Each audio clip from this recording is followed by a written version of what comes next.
Hi there. You're watching Cooking with Diane. As always, I'm Diane.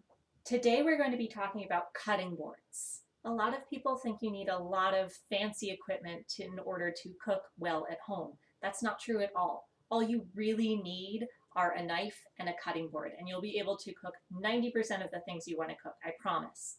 Well, okay, you also need some pans and pots and things, but for prep purposes, all you need are a knife and a cutting board. A couple of things do matter when it comes to cutting boards, and a lot of people don't know, should I get a wood cutting board? Should I get a plastic cutting board? How big does it need to be? How do I take care of it? Is this one okay? Is that one okay? So I'm going to answer some of those questions today. The first thing I want to talk about is size. Size does matter. I see a lot of people trying to cut on cutting boards that are itty bitty and usually not even as big as their knife. So if you're using an 8-inch chef knife, which I recommend that you do, you want a cutting board that can accommodate a knife of that size. You also want to be able to have a big pile of chopped vegetables on your cutting board without it all getting cluttered up. So having a large cutting board will really make things easier and more efficient for you. What do I mean by a large cutting board? A 12 by 16 cutting board would look something like this. So it's larger than a standard piece of paper.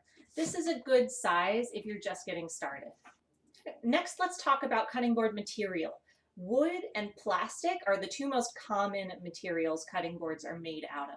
So first, let's talk about wood cutting boards because I think they confuse a lot of people.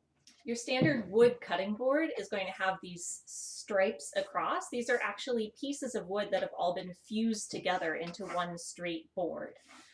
It usually comes kind of raw. You're not going to get a splinter if you rub your hand across, but it's also not super polished either. Wood is a natural material, which means that it's porous and it will absorb water and hang onto it if you let it. So it's really important when you wash the cutting board to let it dry before you put it away. First of all, never put your wooden cutting board in the dishwasher.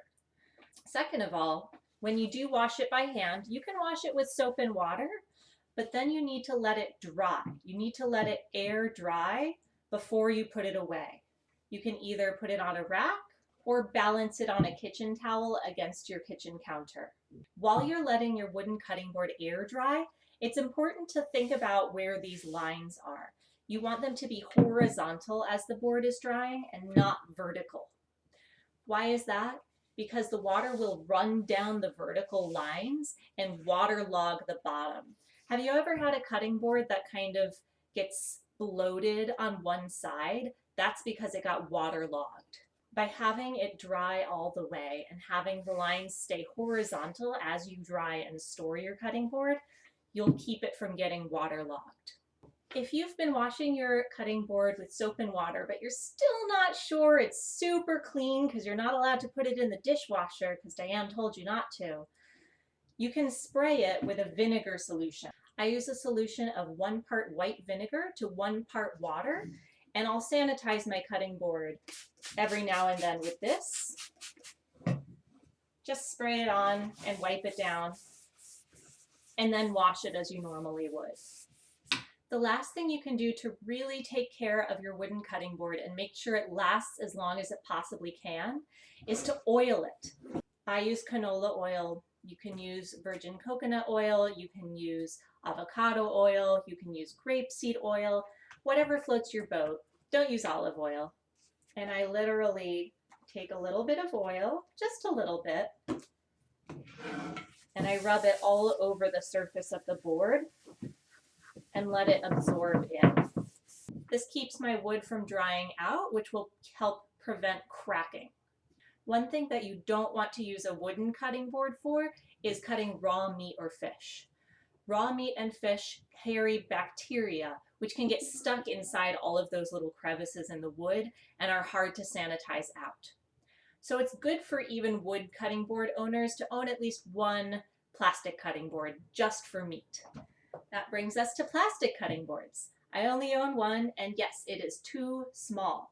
Plastic cutting boards are a little less fussy than wooden cutting boards. They're really easy to sanitize. You can just give them a good scrub. You still don't want to put them in the dishwasher because they'll warp. They'll get that bump on one side, and then they'll never lie flat again.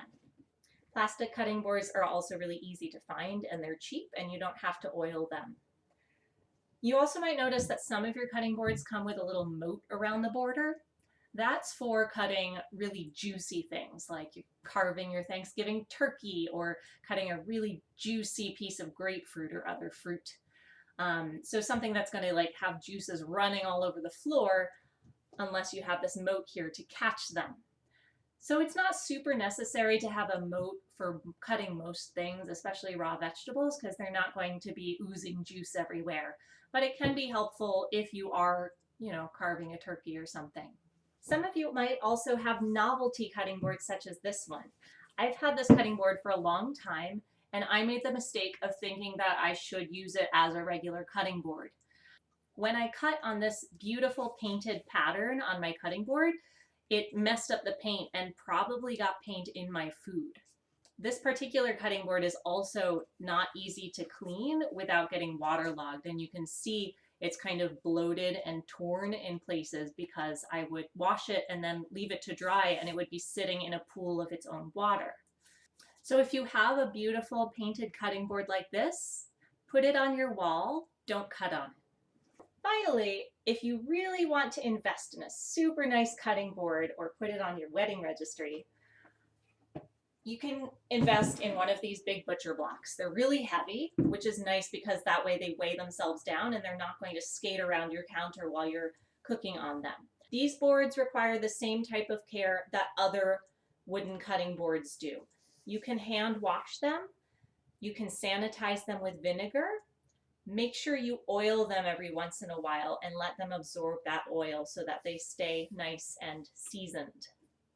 Lastly, I want to talk about securing your board. If you're trying to chop on your board and it's moving across your counter, then your board is not secure and it's not going to be safe for you to chop on it like that. There's a super simple fix to your board skating across the counter, and that is to secure it with something. That something can be as simple as a damp piece of paper towel. Just put the paper towel on your counter and crumple it up a little bit so it has some grabbing power. Put your board on top of that, and it should be nice and secure. If you've tried the paper towel and it's still moving around, try something a little bit heftier, like a slightly damp kitchen towel. You can put the kitchen towel flat underneath the cutting board, but it should be damp, and put the cutting board right on top of it. It's okay if the towel is peeking out underneath the cutting board. It might get a little bit dirty while you're chopping. Just throw it in the dishwasher later. It should stay in place while you're moving your knife across the cutting board. You shouldn't have to worry about your cutting board moving while you're worrying about chopping vegetables. Another nice and more permanent solution is to get these rubber shelf liners to secure your cutting board. Just one little piece will work really well, and you can reuse them again and again. You can even wash them if they get dirty. If you've tried all of those securing techniques and your board is still moving across the counter, it's probably warped. That means it's not lying flat on your counter. If your board is super warped, you probably need a new board. If you can't get a new board right away because hypothetically you're in a pandemic situation and you're stuck at home and all the stores are closed and nothing's coming in from Amazon for a month, then play around with your warped cutting board. Usually there's one side down that's a little bit more secure.